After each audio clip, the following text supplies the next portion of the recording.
הקו שמחבר זה בעצם סדנה שאני פיתחתי, היא מתבססת על טכניקת הנוירוגרפיקה. טכניקת נוירוגרפיקה זאת שיטה שפותחה על ידי פסיכולוג בשם פאבל פיסקרוב. הפסיכולוג הזה הוא גר 8 שנים פה בישראל, ואחרי זה עבר להתגורר ברוסיה. הוא בעצם פיתח את השיטה על בסיס עקרונות של העבודה של הנוירונים, והביטוי שלהם בצורה גרפית על הנייר.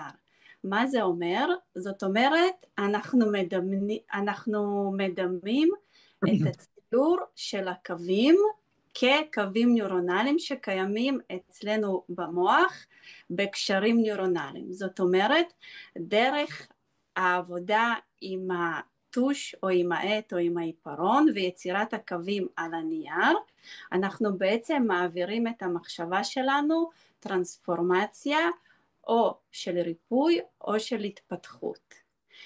אז אני לראשונה בעצם נחשפתי לטכניקה הזאת כשהייתי במצב קצת מאוד רגיש בחיים שלי. נולד לי בן והייתי די מוצפת בכל מיני רגשות מכל מיני רבדים, וחיפשתי איזשהו סדנה התפתחותית או איזשהו מקום שבו אני אצליח ליצור סדר בתוך כל המחשבות שלי, בתוך מנעד הרגשות שהציפו אותי אחרי תהליך הלידה, שהוא היה לי מאוד עוצמתי. זה הילד הראשון שלי, והוא גם הציף אצלי הרבה מקומות שלא ידעתי איך להתמודד איתם. אז ברגע שנחשפתי לשיטה הזאת, הבנתי שאני יכולה לקחת ולחבר את כל הרגשות שלי לאיזשהו צורה אינטגרלית, להכיל אותם, ואז בתוך כל הציור הזה שאני מייצרת עם הקו הנוירוגרפי, אני יכולה לאבד את הרגשות האלה, את החיובי להגדיל, ואת הרגשות הפחות נעימים אני אוכל להכיל.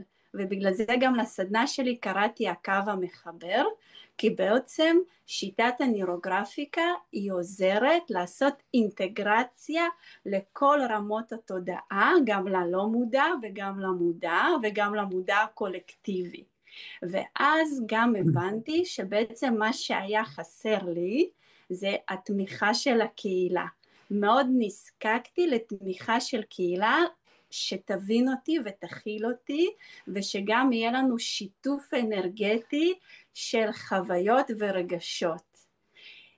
וגם פה הנוירוגרפיקה מאוד עזרה לי, כי בעצם אחד מהשלבים של הנוירוגרפיקה מנחה את מי שמצייר בשיטה לבקש עזרה מהבורא, עזרה מאנרגיית הדרייב, עזרה מתפילה.